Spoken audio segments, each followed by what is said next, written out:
It is my pleasure to introduce the curator of Objects of Affection and the author of, I don't have a book, but hopefully some of you have seen it or will buy it in our museum store, so you can have Bob and others sign it after this program.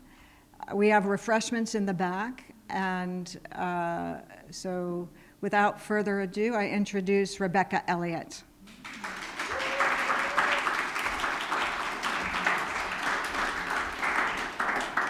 Thank you. Thank you all for being here. It's nice to see some Ebendorf fans, friends, young and old, from various periods of his life. And thank you so much for coming here today. So for many of you, Bob doesn't need much of an introduction, but for anyone who doesn't already know Bob's work, he is renowned for his use of found objects beginning in the 1960s and continuing up to the present. His career spans roughly 70 years, which is really remarkable, and he's still making and being joyful at his workbench every day, as he'll tell you. I think he's even still teaching workshops. Is that right? Yes. And his work is the subject of the exhibition, but also, as Andy said, please check out the works of ECU graduates and faculty as well. Bob is also beloved as a mentor, friend, and teacher to many. He has held academic positions at Stetson University in DeLand, Florida, the University of Georgia-Athens, State University of New York at New Paltz, and finally East Carolina University, where he retired from as the Carol Grotenus-Belk Distinguished Chair of the Art Department in 2016. He's now based in Santa Fe. His work is in more than 35 museum collections worldwide, ranging from the Renwick Gallery of the Smithsonian American Art Museum to the Victoria and Albert Museum and the Schmuck Museum Pforzheim in Germany. He's received many, many awards, including a Fulbright Fellowship to Norway and a Louis Comfort Tiffany Foundation grant to Norway. He's a member of the National Metalsmiths Hall of Fame, a James Renwick Alliance Master of the Medium. He's received the North Carolina Governor's Award and the Society of North American Goldsmiths Lifetime Achievement Award. There's hardly any award in metalsmithing that Bob has not gotten. So please join me in welcoming Bob Ebendorf. Oh, wait, sorry. Oh, almost forgot the housekeeping stuff. So Bob will talk for about 45 minutes. We'll take a 5-minute break, and then we'll have our panel discussion with Ron Porter and Joe Price, the collectors whose collection is the subject of the exhibition. And then afterwards, you can ask questions, and there will be, Ron and Joe have brought examples of their work, or Bob's work rather, from their collection, Bob's work from their collection that you can actually pick up and handle. And Bob and Ron and Joe will be available to sign books, which you can get in the gift shop downstairs. After the discussion, you can go get books, bring them back up here, and Bob and Ron and Joe will be available to sign your books. And thank you again for welcoming Bob Ebendorf.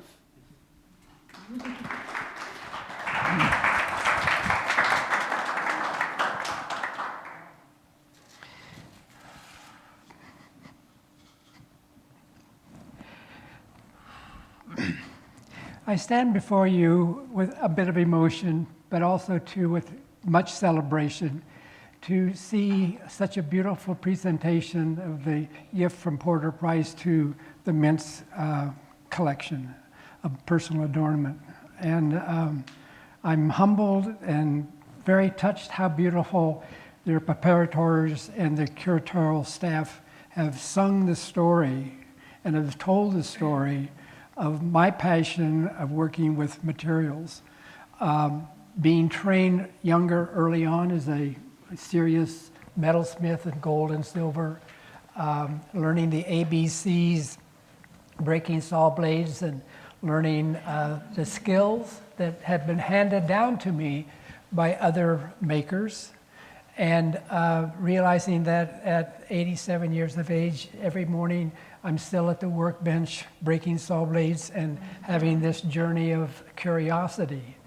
And I often think that if I ever get stuck, I can go to any museum no matter what the museum is showing, and get unstuck by walking through and looking at what the museum preparators have put together, the story, the tags, because I can go there and it's just like getting a fix. It's like seeing another world that I can step into and be curious about.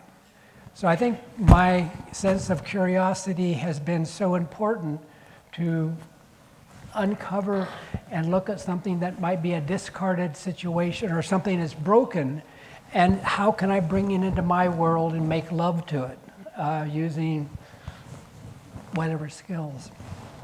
I also want to acknowledge my beloved Alita, who stands beside me morning, day after day, and helps me stay on the path in forward motion. And also to knowing how the Mint Museum, stepping back in history, the Mint Museum was the first museum to ever acquire a piece for their permanent collection of my work. And now with the many museums around the world, I look at the Mint as, like today, coming home, being amongst a family, amongst the objects that are in the storage room, come out at a certain time for a special exhibition to be a part of it, go back in, they take care of it. And it's amazing to be in the presence of this museum and its staff, and knowing that every day they attend to the objects and care for it, and put it out, take it in, dust it off, and bring it to the going public. So thank you for coming this evening. Many of you are long, old, deep friends, and it's such a joy that Porter Price have found the Mint Museum as a place to become bestowed upon the gift for their collection, and knowing that those objects will come in and out over the years to come for the public to enjoy. My relation with Ron and Joe will talk a bit more, but that has been a very scholarly in the beginning, because I'll talk a bit about that when we're together, but it was a scholarly surprise meeting them and how it happened and how that journey today continues. Every Sunday we have a phone call, just kind of chatting and what's going on in your world and that world. And they still walk side by side with me in the studio and in my quest following the path unknown. I grew up in Topeka, Kansas, and of course the sunflowers was the state flowers, so oftentimes I think about the fields in the countryside of the sunflowers. As a teenager, my first kind of outdoor job, one of them, was working with a custom combine cutters, cutting the wheat. So oftentimes the picture on the screen was from the back of the pickup, or I'd be riding in the back end of the pickup as we were going from farm to farm. So the landscape, the blank space was very much a part of my DNA, but also too, the objects of rust that would be sitting on the side of the road or the old buildings, they also kind of fueled my interest in object and in age and what weather had done to them. But I look at those objects as if they were pieces of sculpture on the horizon, and realizing that those things were a part of my early DNA, or the icons of the grain elevators also were important. As a young person, I grew up in Topeka, Kansas. My father was in the medical field. My mother was just a good American housewife and mom. I had a very joyful time growing up, and a playful time. And this is in our backyard. My parents would take, for the big summer vacation, my father would get us up early in the morning, my sister and I, and we would go to Colorado because it was cool weather and we could go to Colorado. And my father would pack the car, and I remember him putting the canvas water bags on the bumper in the front, so in case the motor overheated, he'd have fresh water to fill, and it was just little things that I remember from that. And with the glorious stop was at this one place, and this is where this photograph was. There was a stuffed horse that was there that people could get out and have the kids get on and take a photograph. So it was just one of those memorable moments of my childhood. A sister of my mother and father on the right, and my sister and myself. But all the clothing that the four have on, my grandparents were tailors.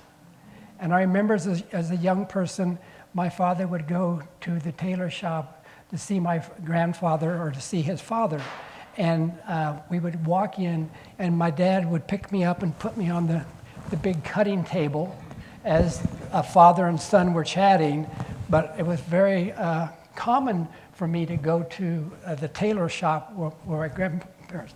My father would meet the customers and talk with them, and he would have the catalogs of the new fabric, and he'd show the fabric and talk to them about, this is beautiful for the sport jacket. And my grandmother was the one that would put the patterns down after they did the measurements, and she was the cutting and would do that. So I kind of grew up around makers and not really realizing the DNA relationship at that time, but such fond memories of visiting the grandparents and in their world of creativity with fabric and style. Personal adornment has been my journey, but as I look at these painted bodies and the ornamentation, I think about the roots of just the adornment on the body, if it was tattoo or pigment. So I kind of springboard of realizing that personal adornment has been very much a part of my visual world of different cultures. The museums and their holdings, those objects have become so important to me because I could go to any museum and get unstuck by walking through and looking at the exhibitions that are up. If it's like these ceramic pieces I was enjoying, looking at the ornamentation on them, what curator, this was his or her month to set the stage. So if it was a piece of sculpture or a carved piece of wood, but I could go to that museum and go through and have a gourmet meal of just what was going on here and kind of firing the engine and in the thinking set. So I find that the museums have been my great resource, and I celebrate the Mint for what a continual job they have given to the community, as well as all of those who come to visit. I look at these objects and marvel at the skill, because I know about breaking saw blades and putting things together, and I stand before them and with great awe and realizing that some pair of hands or some team have put that together. When I had the opportunity in Norway to be a guest designer for a firm in Oslo, Norway, and when I came, I was going to be there for 4 months as a guest, and they set me up with the designers. And every day when I would come, we'd have a blank piece of paper, and every Monday, the head person of production and the vice president would give us an assignment. We're going to be looking at brooches for da-da-da-da, and this is the price point. And then we would spend 4 days, the three of us, and I was a guest, I was the fourth, drawing on a piece of paper ideas about, and the price point, the stones or whatever. Then on Friday, they would have a meeting, and the board and the president would come, and we'd put them up on the pin board. And so the person who was the head of the workshop, or the workshop, and then the vice president and 2 other people on marketing, they would look at the drawings and discuss about if we were to take that drawing and work it in the workshop, what would be the price point? Do we have the tools to make that happen? Do we have the skill? And it was very interesting as a person making marks on a piece of paper having the experience of listening to this dialogue between can we afford to make it and put it out on the shelf. So I had a very rich time as a guest designer in that firm. And here's just an etching of many years ago, but as I look at this etching, and for those of you who might be also makers, you can see on the wall, you can see on the objects that are around in this etching, that these are the tools that help me and help the makers speak their language. Having time twice in Norway, in the Scandinavia, I was very blessed and enriched by the Scandinavian design, the very clean line, simple forms, highly polished, just the right accents. So coming back out of that 2 times being in Scandinavia, I came away with a great grounding about design and placement and composition. And I would take and leave the factory and go to the museums and walk the museums and look at the Scandinavian objects at the museum, and they were greatly influenced my making. And you can see the highly polished rhythm of the pearls, the movement, because they would swing. So it was very rich to embrace design. And I had not really become an outlaw, as you'll see later on, but these were the way that I learned history, I learned the skill visually from other makers. The coffee pot that I executed during my second time as a guest in Norway, in Oslo, I drew out and I made this object I took a wood and the bandsaw, cut out a shape, put it together, and made a paper model and a wood model to think about designing and making this silver coffee pot, which now belongs to the Yale Silver Collection. And it was very unusual because it has 2 spouts for left-hand pouring or for right-hand pouring. So that was very foreign and very unique in the sense that it had 2 different ways they could function. And the skill level that was asked for me to execute was very challenging. So sometimes when I would be getting ready to put something together, I would go to a more senior person in the workshop and say, well, this is the way I think I should approach it. You should look at it, you should approach it this way. And here's where you should put the heat, not here. You stay here, warm this up, and then come and embrace the whole thing. So it was interesting that because these men were working every day making these the works that they were making, they also were so skilled, so they could set me down and say, no, here's where you should start, go here, go there. So it was a wonderful opportunity, and I'm very happy and proud that the Yale Museum picked this piece up for their permanent collection in their silver collection. The silver umbrella handle is also in a museum collection. But what I wanted to point out is that Norway was known very much for the filigree work. And this is the wiggle, the wire wiggle. And so I was curious of how to do the filigree work. And so I was twisting wire, making a rope out of it, and then hammering it flat.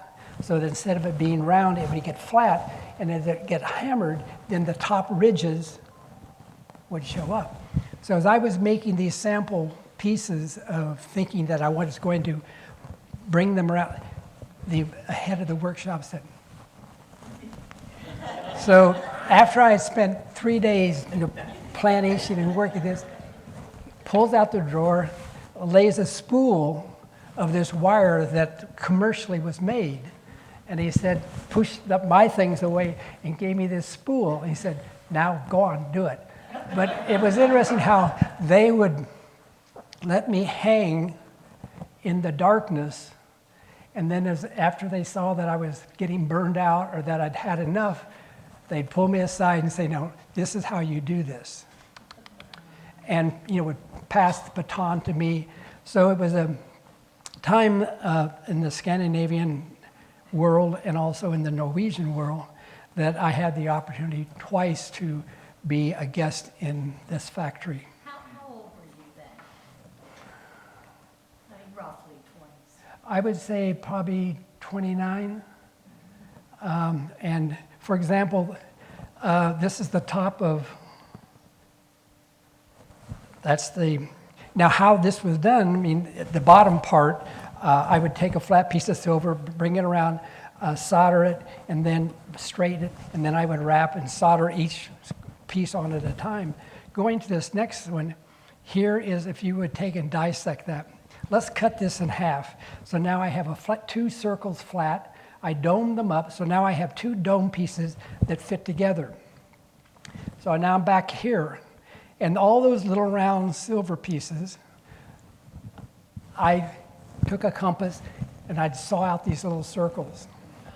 I'd do this, and I kept getting them out, getting them ready to try to solder them on here. And then he would come and go. He'd pull out the tray, and I could punch them out. And he said, now, do it that way, easier. I go, so they were always putting these roadblocks in front of me until I finally said, okay, I think he's had enough. Let's talk to him on another level. So then two halves, I had these pieces. I'd line them up, sweat solder that down, line the next up, and just kept building. And then I would take and solder the two together. So during that time, my skill level just heightened because they would make me go my way, and then they would show me another way. So then I had two ways to dance, and it was just an amazing experience. The same way with the walking stick.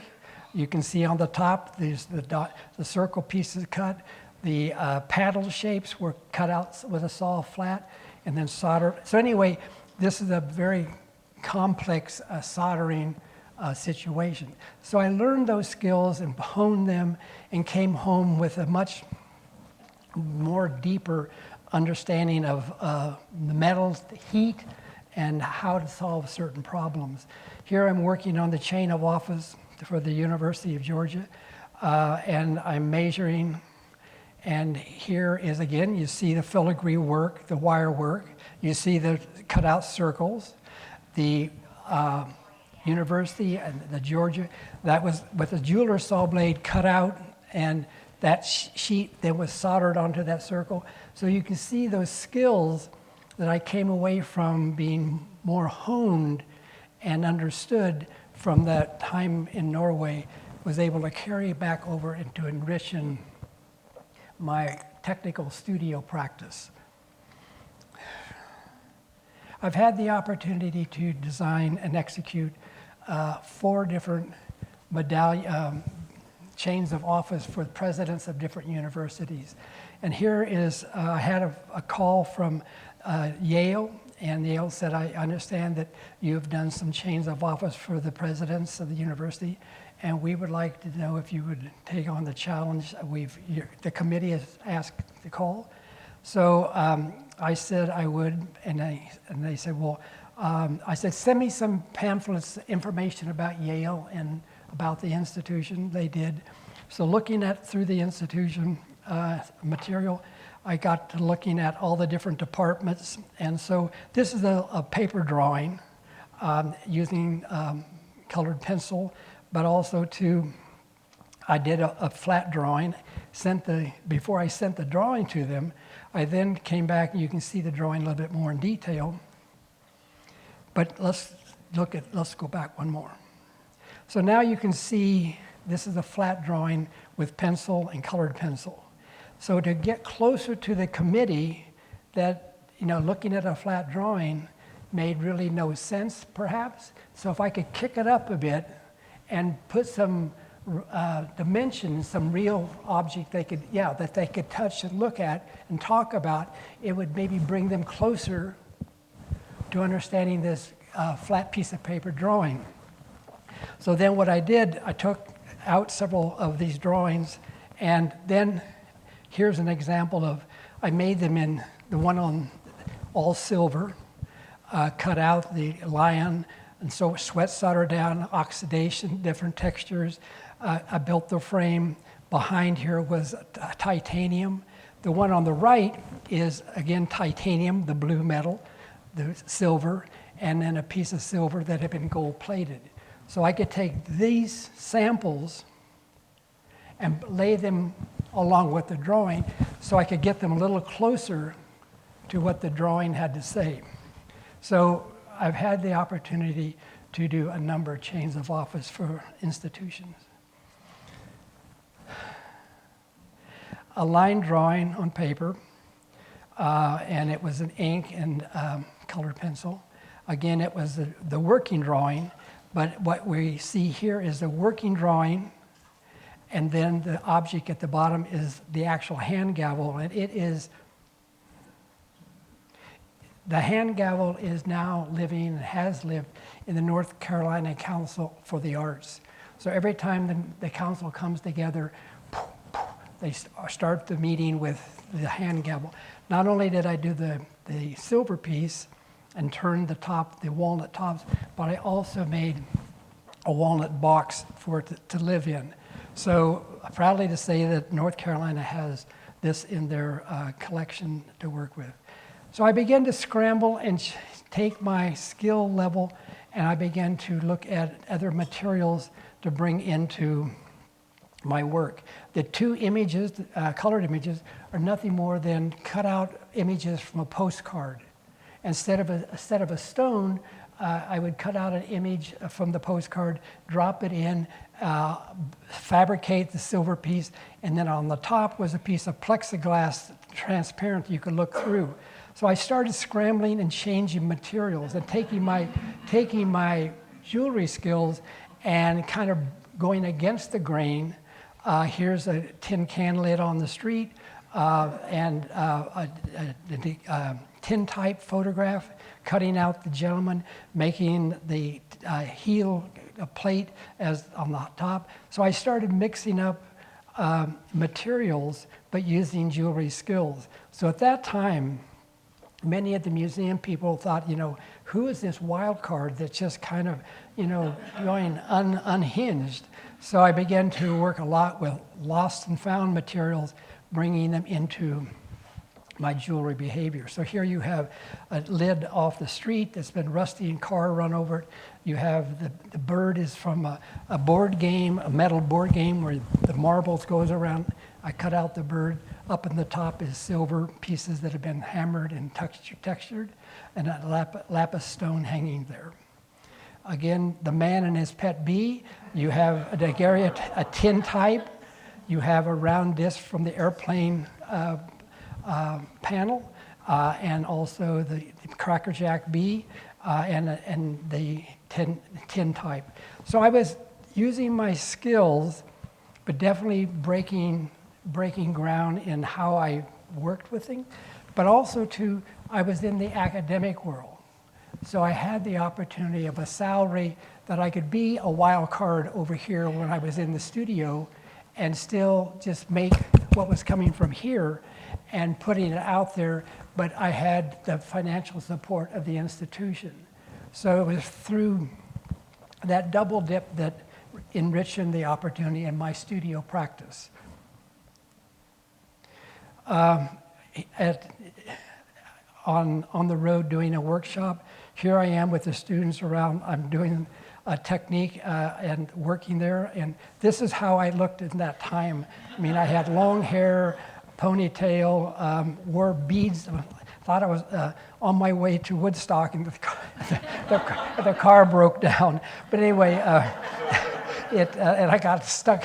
But this is Ebendorf early on. A piece of metal is the belt buckle. And I couldn't leave a piece of metal untouched without messing with it, putting my footprint on it. So what you're looking at is the belt buckle, but in the circle, one part is copper, and then the up above is silver. But the copper piece has all been engraved with engraving tools to surface and treat the surface, and the silver pieces behind, and then it's dropped in. It's a belt buckle. But it was about surface embellishment and how would I put my footprint on that piece of metal. The back, again, I was totally into behavior of the surface. Then I started again exploring my material interest, and these are wood pieces on the wall, a piece of clay that I had sculpted. The yellow at the bottom is plexiglass, but behind the plexiglass is crumpled tin foil. So as you look through the plexiglass, the tin foil becomes not tin color, but it becomes, through the transparency. So I was making wall pieces at the University of Georgia, and they were like this on the wall. And I'd make them and adorn the surface. Another one.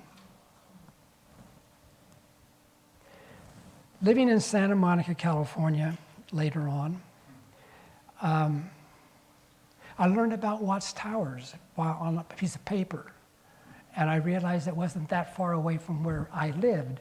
So I would pack my lunch, and I would go there weekly, park the car in the afternoon, and get out and just, in this world of curiosity and material culture. And I would get up close and I would look at the materials, and because I was so interested in materials and how they worked. And Simon Rodeo, who made these pieces, he worked at the Malibu Tile Company. He rode his bicycle to work. He worked in the ceramics area. And when they had a bad firing, they would just take this and dump them into a dump. So Simon Rodeo, at the end of the working day, he was on a bicycle, but he rode the bus. He would go to the dump and gather all these shards of ceramic that are broken, pack them, get on his bicycle, ride to the bus stop, put his bike on the bus, get in. So he would bring all these materials home and made love with them in his artistic behavior. So the Watts Towers became a very, very important and supportive visual and fantasy in the world that I was beginning to develop further on in my own work. This is nuts. I mean, this is on the outside around it, and I see this gentleman going, because maybe he's been there, but looking at this broken shards of ceramics tiles, I mean, that is like making love to the surface. It is totally wacko of joy and celebration. And you notice on the side here was wet concrete, but what he did, it took the faucet handles while the concrete was still damp and would emboss. But anyway, I would go there with my lunch and just sit and enjoy the world of curiosity. So you can see how this visual and touching it influenced where I started taking and breaking up pieces of china, cups and saucers, and had the ornamentation. What you're looking at is a pectoral cross. First, the cross was built out of thin wood and then I would paint the piece white, take powdered graphite from the pencil and rub on the white, so you got the high, because the gesso had puppered, and then I would come back and, just like what I was looking at Simon Rodeo's wall, take those little shards and place them in position. So there was a period of time in Santa Monica that I was very much involved with breaking up glass pieces and putting them. Example, another pectoral cross. That I was working at a college, and they had a big celebration fundraiser. So I came to work on Monday, and they had not thrown the trash out yet from the big fundraiser. And the Absolute vodka bottles were all there. I went, oh, look at all that little black graphics on the, so I took those bottles home and broke them. So what you see here is the absolute crushed glass from the vodka bottles. But I was nuts about that. There was all those wonderful little black marks. A number of necklaces and bracelets, again from lost and found parts that I'd pick up on the street and fashion into adornment. If it was a necklace or the bracelet, you can imagine if this was a necklace, it'd be the same kind of behavior. So you see there are all kinds of parts, and there's no heat. It was all done by riveting and drilling a hole and hooking on and making it so it had this charm bracelet or this collection together. On the one side is a washer, rusty. On the other side is a circle, a 14-karat gold, hammered, turquoise in the center, beach glass of green and a pearl. In the center of the other was a crushed piece of aluminum. So I was mixing up precious and non-precious material, pushing that parameter to the viewer. Wait a minute, what, that gold with that piece of tin or that, rumble piece of glass? So I was but I had the academic job, so I could push those parameters and step into my world of curiosity. A crushed tin can, a plastic doll, a jewel piece in the leg, a drilling hole and putting pearls. So you can see that my fearless behavior, but using the grounding of the ABC tools that I learned. I did a series of spoons that if you take a look at that, let's take the curls and bring the curls all the way up. So here you have the spoon, you have the handle. I took the saw, cut down, pull this, rolled it with my pair of pliers to create this. The one here is what I twisted. Now in the center, you have a pearl, you have diamonds, you have gold loops coming there with small stones, faceted stones. So it was a necklace, but being fashioned from the silver spoon.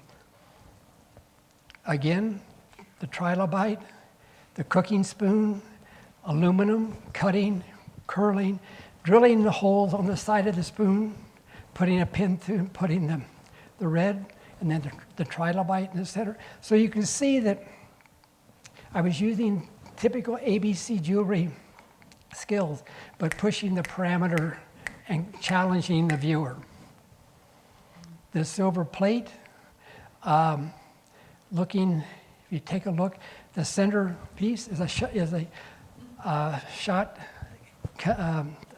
bottle opener, and then also the shot glass, and taking the spoon, hammering the spoon flat, taking the safety pins, riveting them on, drilling holes, opening the safety pin, putting on the glass beads, then riveting the plastic JC, wiring it on the flat spoon.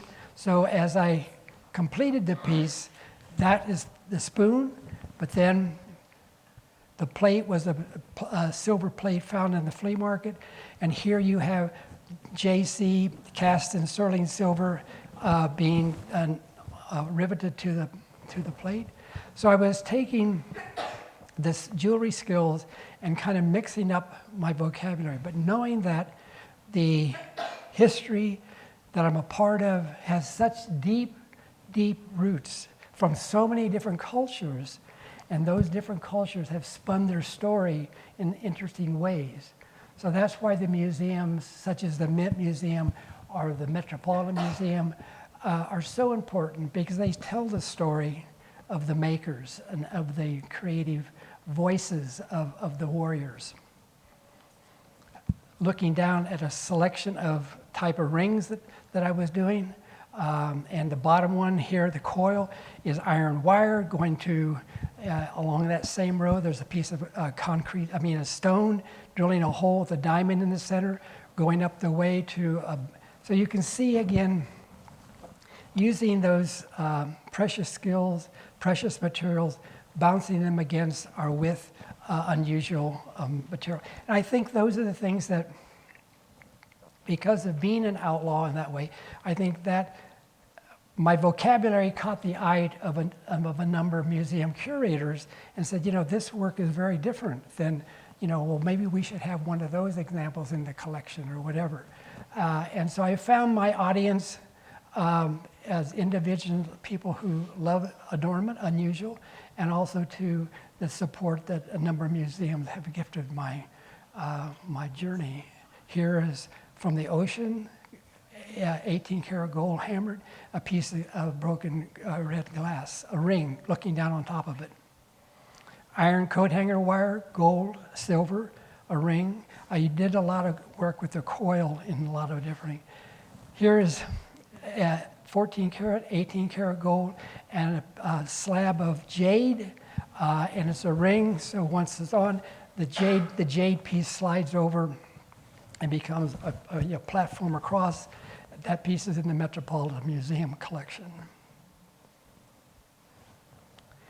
Walking to school with my daughter in Santa Monica, on the way, oftentimes a car would get broken into at night, and the window was open and broken, and all along the side of all these shards of glass.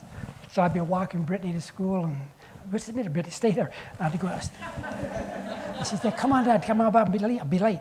So I would gather the shards of glass from the window and brought them home, and I started looking at them, and they were like little gems.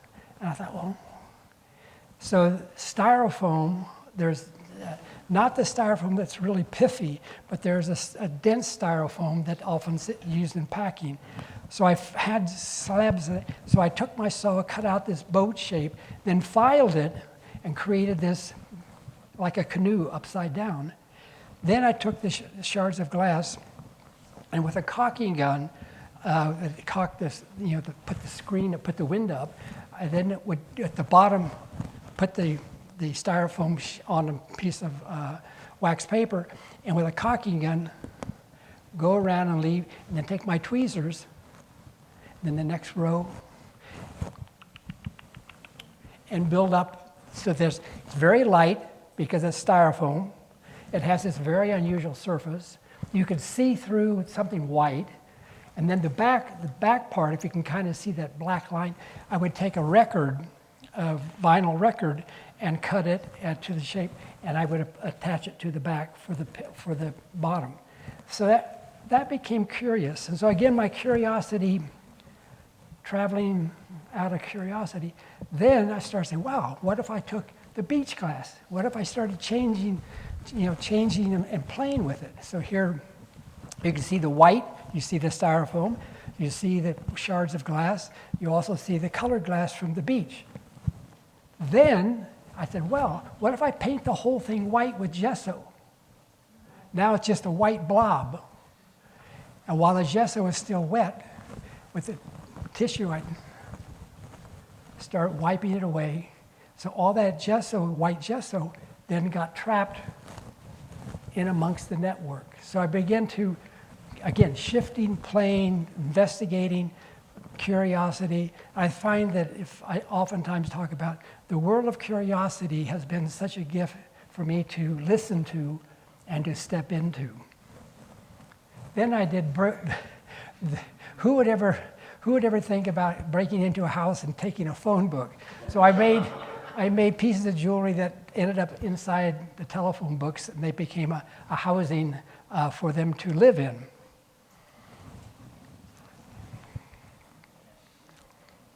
You see the broken glass, you see the sea glass, you see this object. I was at a secondhand store, and there was the wooden tray to put the cake on, to bring to the table. I went, So I bought that wooden tray or hole for the cake to fit on. Brought it home, took and did a circle inside of paper, and then I took that circle and I divided it up in sections, and then took those sections of paper and set them on silver and cut out these pie shapes. Now, to solder 90 bezels that the stones would be set in if it was all one sheet.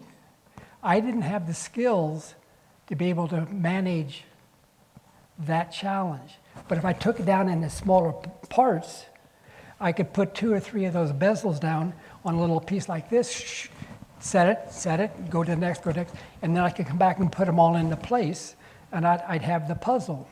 So you're looking at a piece now that lives in the Metropolitan Museum, a broken glass, sea glass from Santa Monica, pebbles from the beach, and it was a joy. A brooch, a diamond, reticulated gold, carved ivory, gold granulation, a brooch, diamond, gold, silver, copper, diamonds. The puzzle of the gold and the copper are small pieces that were cut with a jeweler's saw blade and laid down side by side and sweat soldered down. And the areas that are open, they didn't stick. And I thought, oh, but then I thought, well, since it's silver, I can oxidize that and kind of play, like it was an intent. But it was a brooch. And as I said, fearless and curiosity is very joyful in my journey. Here's a necklace from a pine cone and another pine cone, tearing it apart and drilling holes. But on the ends of the pine, drilling and setting pearls with a pin. Then I got very much involved with roadkill. And you're looking at a neck piece. But my daughter, we were living in Connecticut, and in Connecticut where we lived, there was just huge green foliage and trees. And driving her to school in the morning, I'd be driving her and drop her off and then come back and pick her up. But also there was all these squirrels, and they were, and they'd be laying there. And so I started stopping, and I had a pair of clippers. Out of my, so I'd stop, and Brittany would be sitting there. I'd take the clippers and go and get her. And she said, "Dad, no more, please, no more."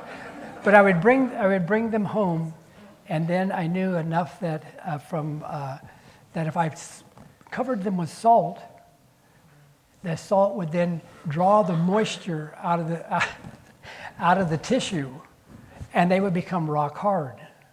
So I would mummify them in the salt, then bring them out, and here's a neck piece that being fashioned and coming through the claws, but then also the lower part is gold and a stone and a silver housing for it.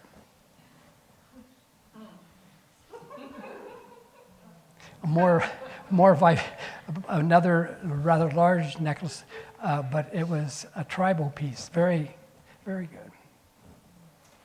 good.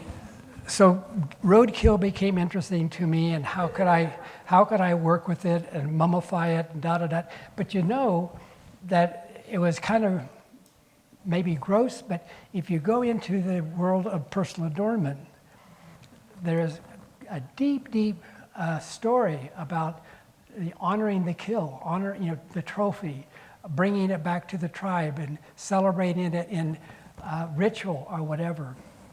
So I wasn't off the path too far, because there was history in adornment, in celebration about the trophy. Again, in Connecticut, the beach, I began to look at the crab claws, and I would take, and they were hollow inside, but I also would take and fill them with plaster of Paris and secure them. I would super glue the jaw so they'd stay placed. But this is an example of the working with the that, and also another one. So they might have been gross to a normal viewer, but also to many of the scholars curatorially knew of the depth and of the story of celebrating the trophy. found hiking in the woods a jaw. The teeth were still in the piece. So then again, it had been in the woods. I brought it home, brushed it off, I let it dry, and so then I came back and drilled into the bone and set those pearls. And then also up where some of the teeth had come out, I had set some pearls into the socket. And the chain was being made from coat hanger wire from the closet. The gold necklace, pearls, onyx, bloodstones, diamonds. The balls are flat circles in gold, domed up, soldered together, a hole, so I could thread them. And this necklace is in the Cleto Minori in Italy in their permanent jewelry collection. But it was definitely a tour de force.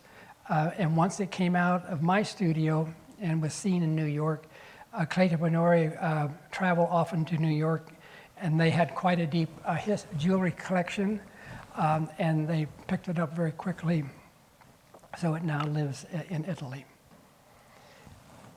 Styrofoam, hard styrofoam balls that I found down in Soho, decoupaged with Japanese newspaper off the street, and then the two at the lower was painted with black paint and red paint, and then 24 karat gold foil.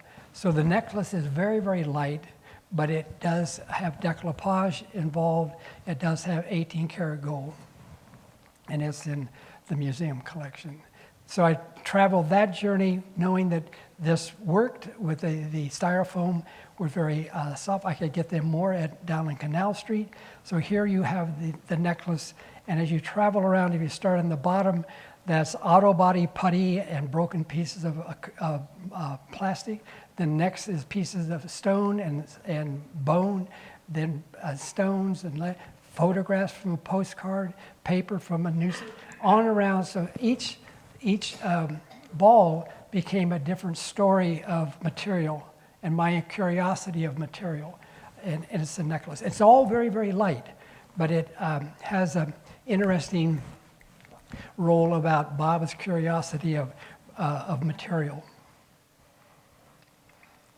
The silver taza that now belongs to the Metropolitan Museum, again, beach glass from Santa Monica, the stones are from Santa Monica, the broken glass is from Santa Monica Street, and it was a wooden from the secondhand store for the cake to sit on, brought it home and made love to the surface with my behavior of material.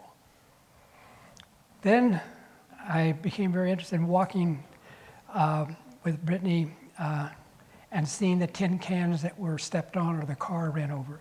So I brought home some because I loved the aluminum crushed like the green and all that color bouncing back and forth. I thought, wow, that is so, I can't do that with silver. That's so I started looking, and then I got thinking, well, what happened if I were to come and adorn or make love to the center, because you have that little ridge and it's flat. So I could take and come into there. So here's an example of working from the tin cans. This piece is on the Mint's Curiosity, or on their catalog. Again, found parts, different kinds. My Norwegian behavior, this is a berry spoon of sterling silver. All the ornaments are cut with a jeweler saw blade, fabricated and put together with a rosewood handle. Louis Bailey and Louis Bailey was a faculty's son that I would stop and see Louis and see what he was doing in his workshop. So he and I would oftentimes sit and play with materials. So that's Louis Bailey and Bob with being in Louis' studio and being playful. This is if you were at my home and stepped into my workspace. This is my workbench, and I'm at work doing my work. The Governor's Award of North Carolina, and I'm so proud to have been gifted, and this is with your past governor. I hope you've enjoyed my peep show. I've enjoyed being being guests and being, once again, feel like very much coming home to the Mint. It's been monumentally, and thank you for being a part of my evening.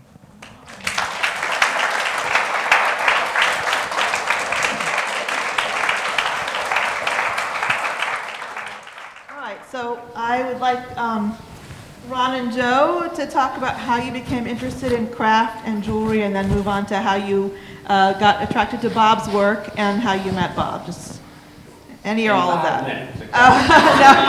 No. We'll just however long you need.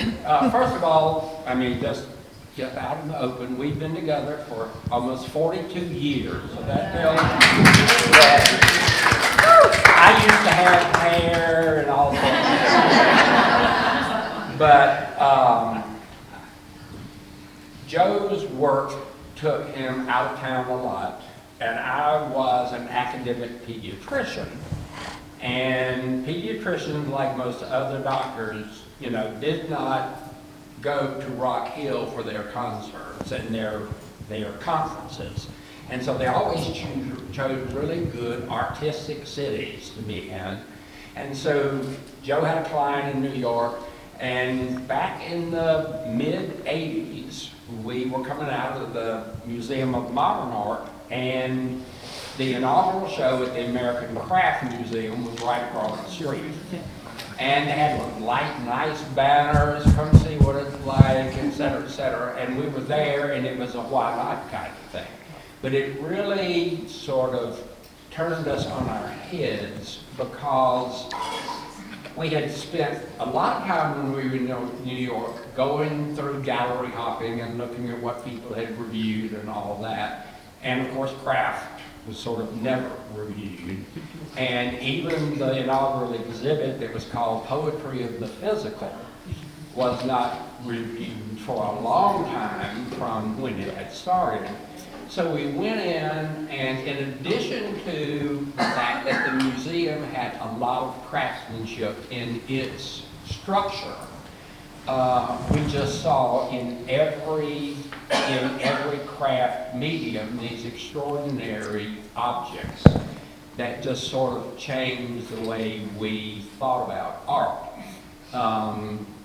We were very hands-on kind of people anyway, and then we were seeing wood, and we were seeing silver, and we were seeing glass and ceramics, but we were seeing it as if we didn't even know what the material was. I mean, because the artists at that time had taken the medium so far beyond what books had shown me or taught me.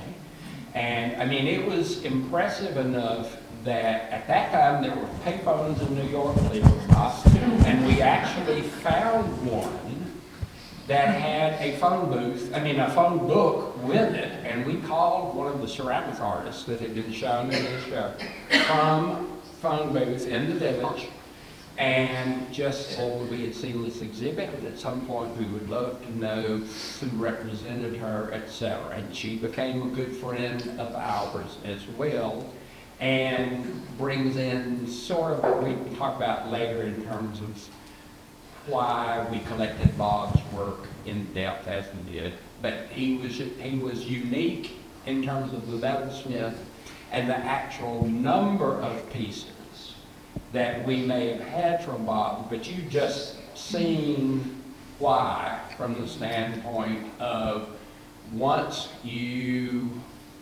see Bob's work and see the evolution and see him even go back and revisit it, but in a completely different way. It's just one of those things that's hard to get out of your mind.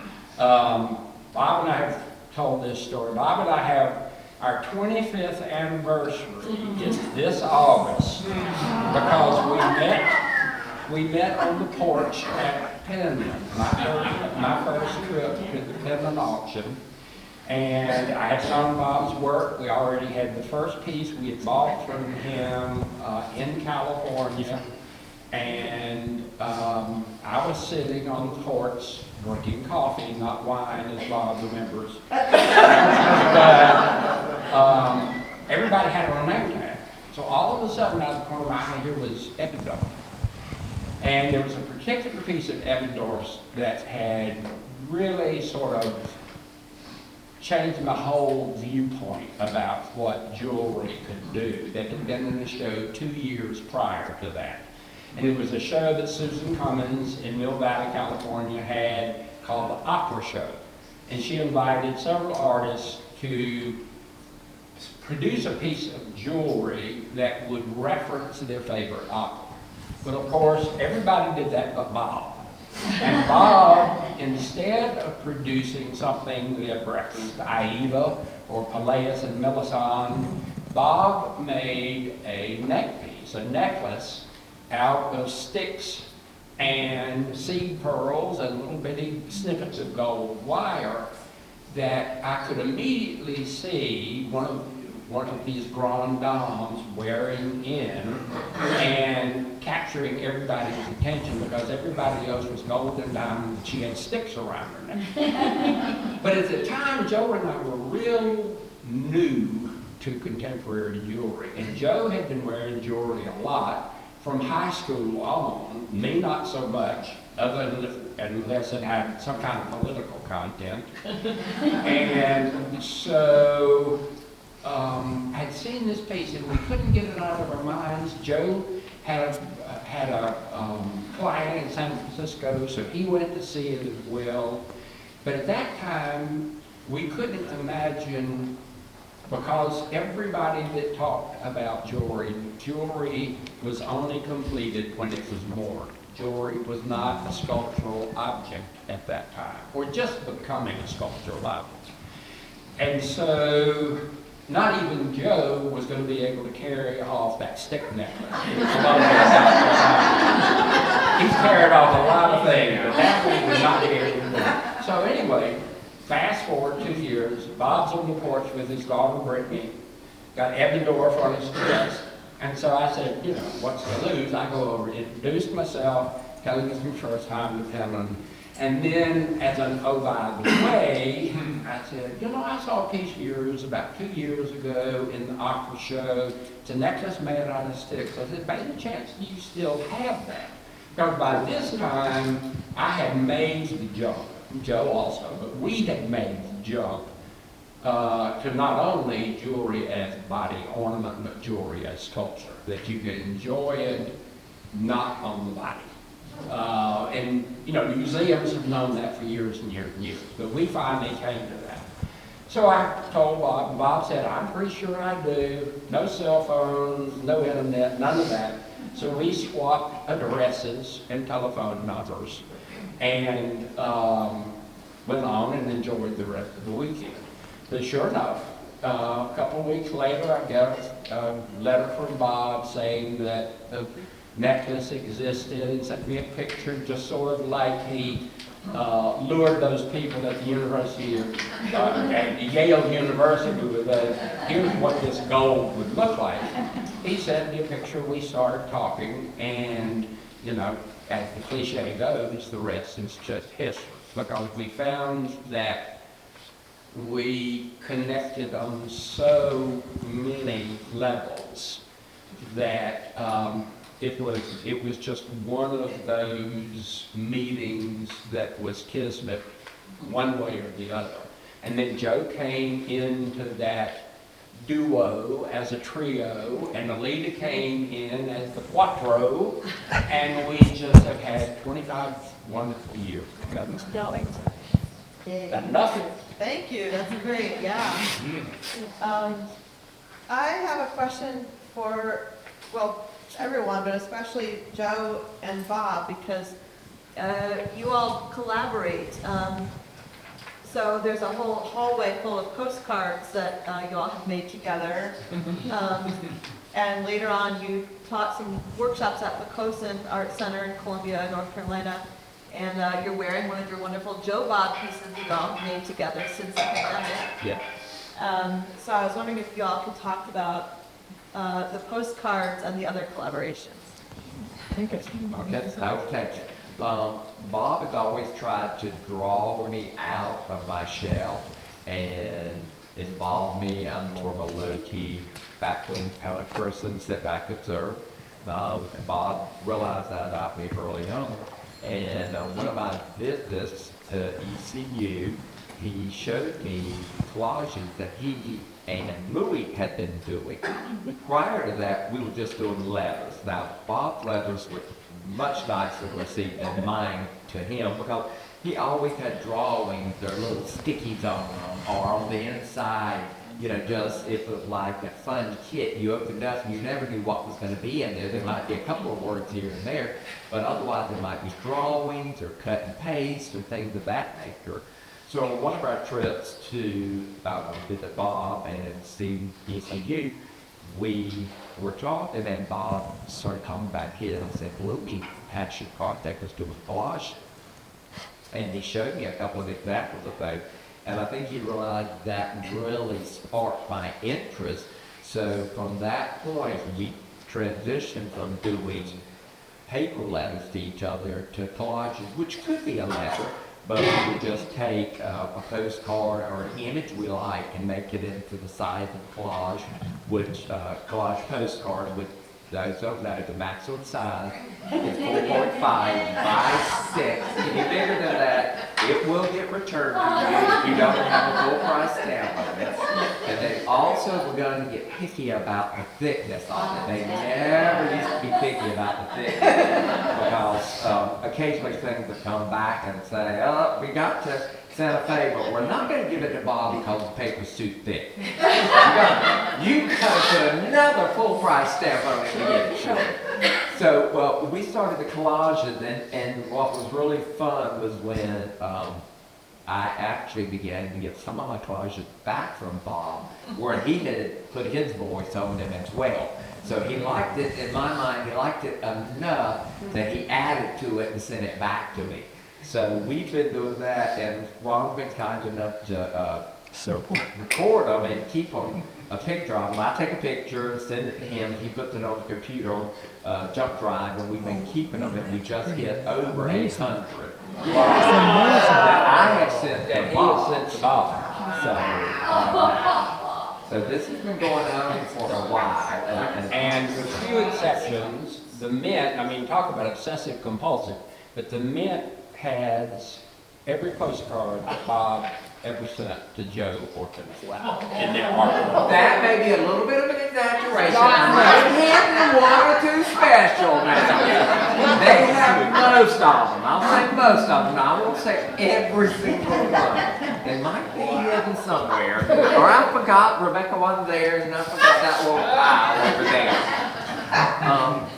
And just talking about Bob trying to draw me into the community, we had the opportunity, some of Bob's students and some fellow people took the thread of the collage and the snail mail, and we did a series of enamel work of 4.5 by 6 pieces of steel, which had been enameled, and then we would do various techniques to add to them, take away from them, and to make them our own.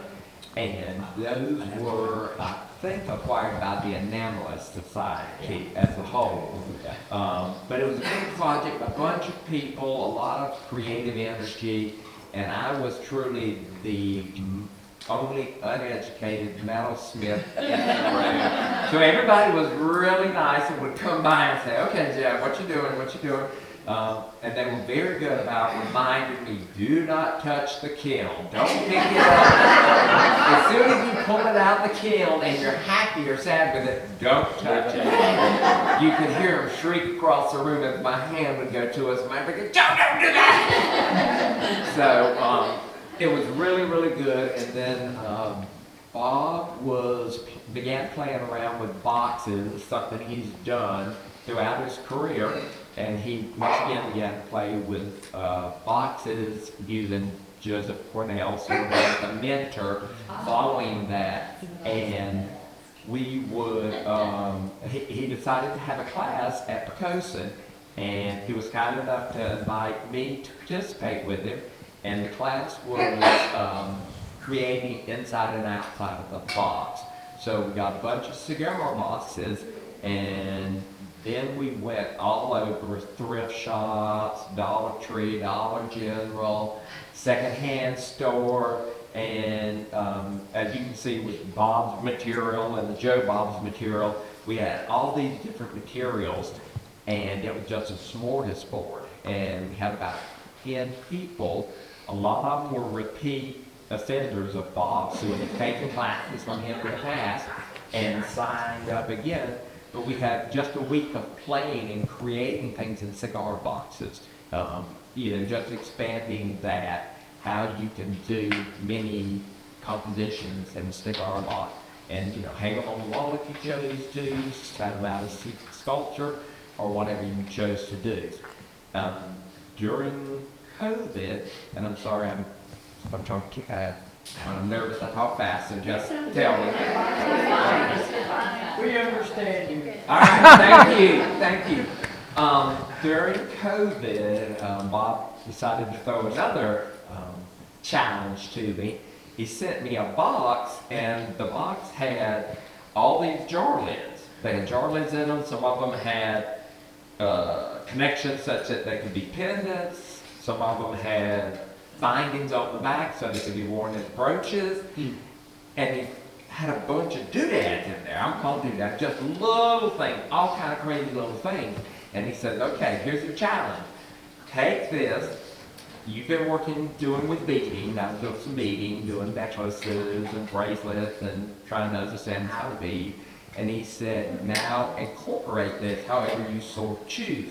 But he did put one piece in there for me that he had done probably 70% of it, and then there was like 30% that I could do. But it set me and him on a path of going really thin, as he said. But it set us in a path that we have been doing since COVID, that we send each other boxes of materials or boxes of pieces, and they go back and forth. And not to be a shameless promoter, some of the options are downstairs in the gallery. There we go. Perfect. And if anybody needs jar lids, every human being that we know, bring us jar lids. We've got stacks of jar lids. Very sad. Thank you. I could have asked questions all day, but I feel like I need to make sure everyone else gets a chance to ask questions. So let's turn it over to the audience. Yay. Ruth. Yeah, I was just curious if you displayed some of your jewelry in their homes, like in shadow boxes. Yes. I was wondering how you displayed it. Mostly, I would say in shadow boxes. There are two ladies who, Robin Krenitsky and Kim Overstreet, who do little vignettes that can pretty much stand alone by themselves. And actually, one of the pieces that we have of theirs was also in the opera show, and was their interpretation of Pelleas and Melisande in what amounts to a brooch, but the curtain opens to a very pivotal scene in the opera. And it's just one of those things that can draw people in the way jewelry does, And one of the questions that Rebecca wanted us to talk about was, does jewelry create community or conversation or anything? And obviously, the answer is yes. The thing that's been most wonderful about that to us, whether it has been in the home or whether we've been out eating lunch or dinner somewhere, is that the jewelry that is on display as object rather than jewelry always pulls people in. I mean, it may be stale, I don't know why, but it pulls people in. But the more rewarding experience than that, because Joe is primarily the jewelry wearer, has been the number of people, none of whom we've known, and some in fairly awkward situations that are drawn in. And the best one was we went to an art show in Lower South Carolina, I mean in the middle of nowhere.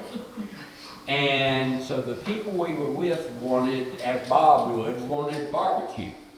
So we go into this Bubba barbecue restaurant, and Joe was like pearls around his neck from Bob with some dangle hanging around. And you get to see the people with us crawl under that table because it was like, you know, these aliens have come in from and they are dressed up for somewhere we don't know.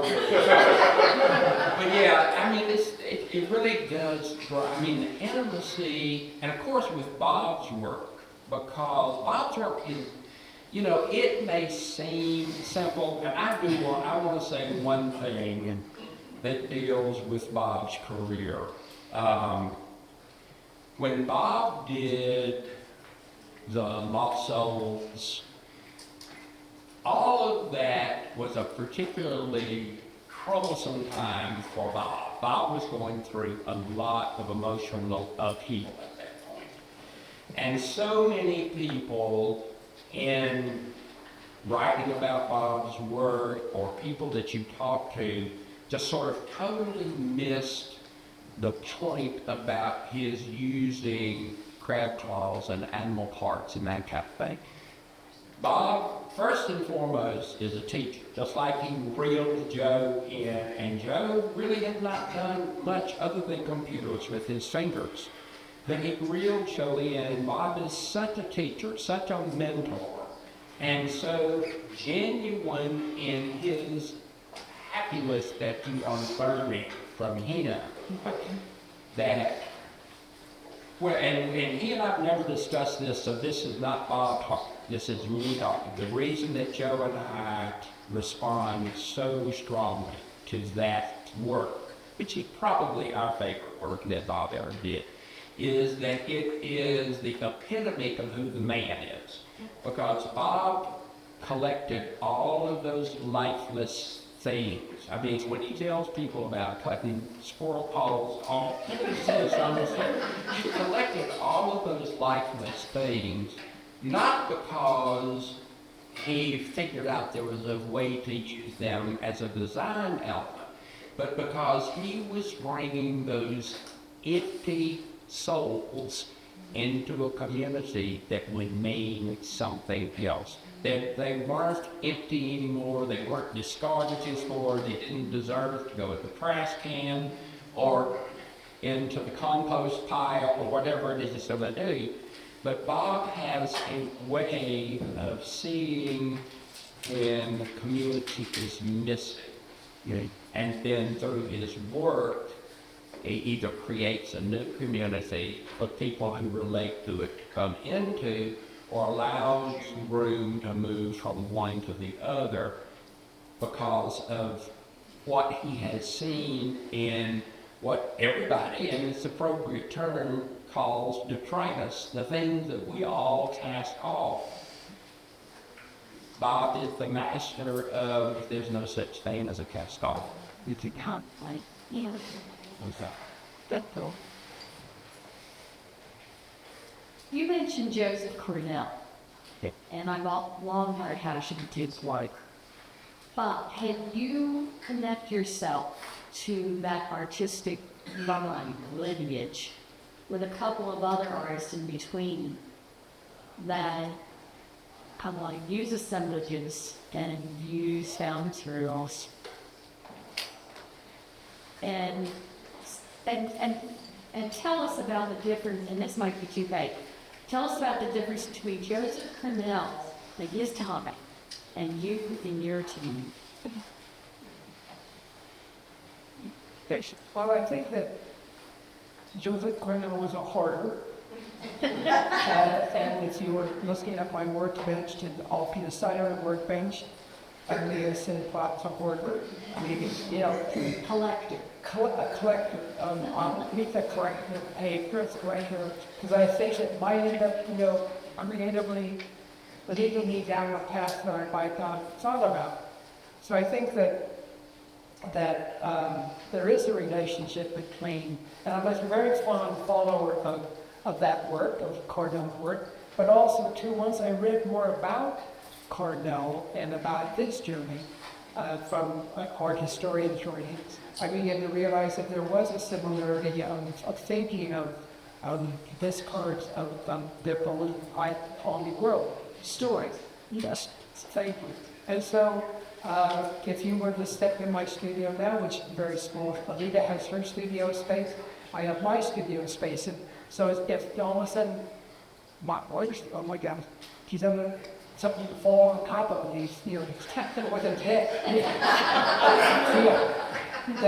But I have a horse, and you have. Are there other orders between you both physically and mental that you find inspirational? Say the thing. Are there other orders in the art world between you and Joseph Cornell that you would say are inspirational? Not really. Not maybe. I think that some of the makers that I know that I enjoyed, I think they are, you know, if it's not a certain kind of tool I have or another tool, I mean, I have probably 10 pairs of pliers, and all of them are a little bit different, or, you know, I haven't. And so I've gathered my hand tools, and each one is a little bit different. Some of them have been passed down to me from someone who's passed away and said, you know, this. So I think that say more is better. I think Alita can also testify about, you know, Bob, your off of your parameter, your real estate's getting bigger. I think you got to get back on the plot. But I think that material material is important to me, and how I might dance with it, create it, and bring it into my world. So, but I also think about the teachers I heard on my show that said, you know, this is the way you're tying this so it doesn't break. So I was gifted by educators the symbol ABCs. And I think that's why I so enjoyed having the history as an academia person, so that I could pass on what I know. This is the way I do this, but, you know, that's just not the way I do it. Like, you know, but here's another way in which you can turn the pen. And Cornell's a good example of the evolution That's what I was. that we are now seeing. And as you're asking the question, I can think of more contemporary people that I would put in there, even though officially they may be sculptors, even be called something different. But, you know, you wonder how you can't say anything other than, if you enjoy his work, how wonderful and unique that work was at the time he created it.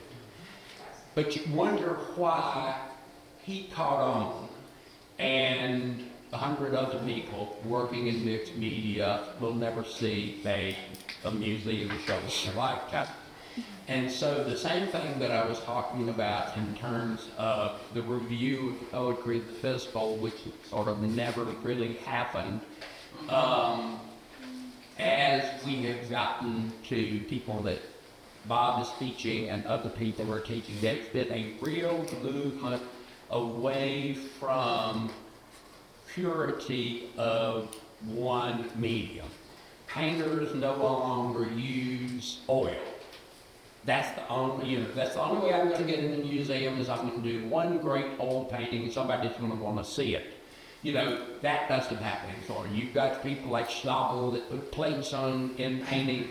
There's been this amazing evolution to me of people going back almost like the crafts missing human connections and touch and putting disparate things together to make something that's different from what it was. I mean, I just think now is just a wonderful time to look at craft in a completely different way than I think it's ever been looked at before. And the weird thing is, now you have, there's still plenty of people who celebrate craft. There's still plenty of people who would just say, oh, well, that's craft.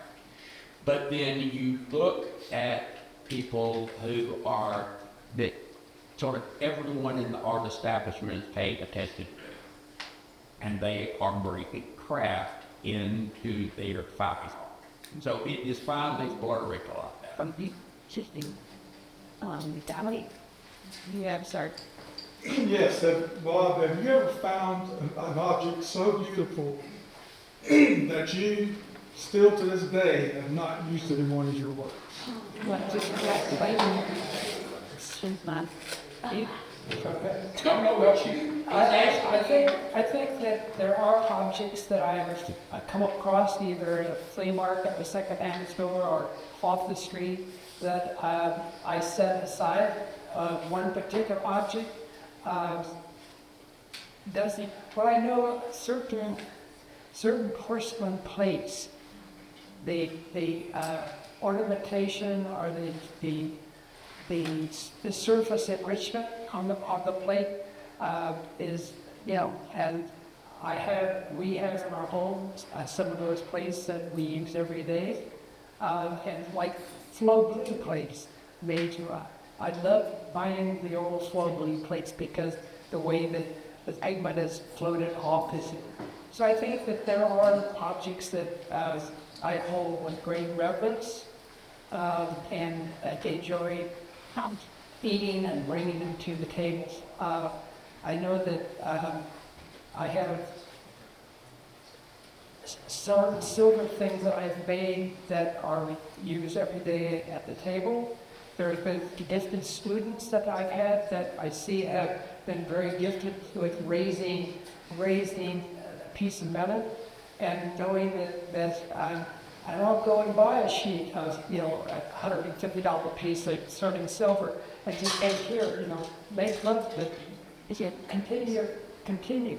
And so I have silver vessels that I drink from that have been made by the former student, and I like eating with silver. I like drinking from silver.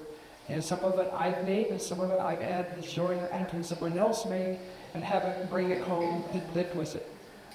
In the same way with the jewelry collection that I have, I oftentimes have passed those pieces on. So I think that learning the craft, and then also to recognizing other craftsmen, their skill level of intelligence, their skill level of the hand. If I can afford it, or trade it, I want to bring it home and celebrate. So I think Alita and I have enjoyed the ceramic pieces that are on the table, and also to the silver pieces. Whenever I was, would go to the second-hand store in Manhattan, any silver in London. I was introduced to, I said, the silver walls. I said, what do you mean? I said, oh, there's places in London here that there's a whole place about silver. I said, what? And so I found out, going to the silver walls, the whole little place was just filled with platters and silvers and all silver. And if I had the money in my pocket, I would buy that serving piece or whatever, and honor the Sabaki at that. But I think that also having the opportunity to be a guest designer or guest artisan in the factory at Daladamer's in Norway, in Kostrip or in Daladamer's, I had a chance to come each day with my lunch into the workshop with men and women, and this is what they did every day. Instead of being a doctor, they came and were a practitioner of the history of metal. And so, stop and think. I have a silver spoon, or I have a piece of silver, and you have an idea how many lives that piece of silver might have had? And how many times it was melted and flattened out and refashioned into a serving spoon or refashioned into a platter. It's amazing how many lives this metal that I make welts with here and I enjoy dancing with has had other objects or other pieces.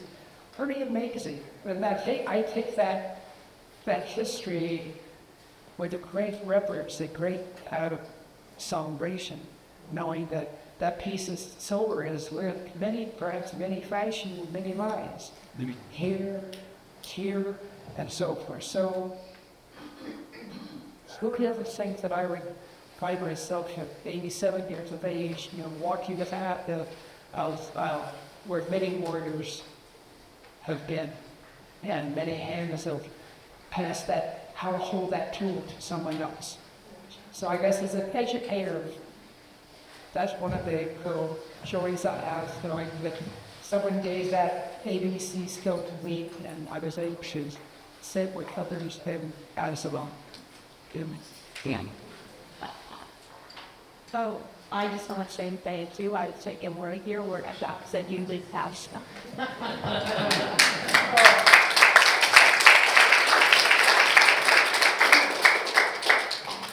I think we'll end the panel there, and then Ron and Joe have brought examples of Bob's work that you can pull up and look at up close if you can handle. It's a very special treat and very generously done. And then, as I said, you can get books in the gift shop downstairs, and Bob's going to get them and also please explore the galleries if you like. And I know that some of those students are here.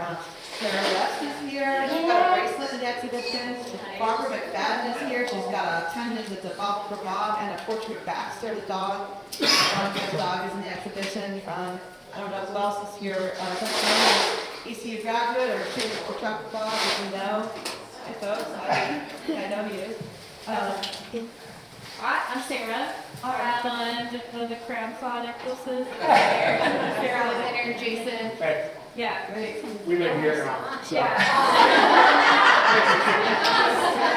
I know a lot of people here are collectors and friends of Bob's, and they're wearing work by Bob, as are Ron and Joe and Bob themselves. So please have those conversations with each other. Get to know each other through the jewelry that you're wearing. One thing I would like to say is that it's what's been so interesting in this relationship that I enjoy with Ron and Joe is that they not only are scholars of the field, and the library is one of the things that I've been spending the days in the library and saying, Bob, it's lunchtime, come on down. But the library is deep. But also, too, they were people, I have a joy for these strange objects, but they also started learning how to, in their garage, how to play salt blade and how to break it, how to do this and that. So it's, the collectors are very interesting breed of cat. But these two are above and beyond the fact is that they not only support so many makers and the whole of the object, but they also, how do they do that? And they would go and take a week or 2 weeks, leave home, go take a workshop for, for a week with a John Doe or Mary Smith, and learn how Mary Smith, handles the torch. So very, very unique because the collectors are very interesting recent crafts, and they talk about it, but also very rarely you will find collectors that go beyond the aisle to get John Doe's. They go beyond that. They go and they take white, get underneath the covers and take a look. How did this happen? Yeah, that's what power.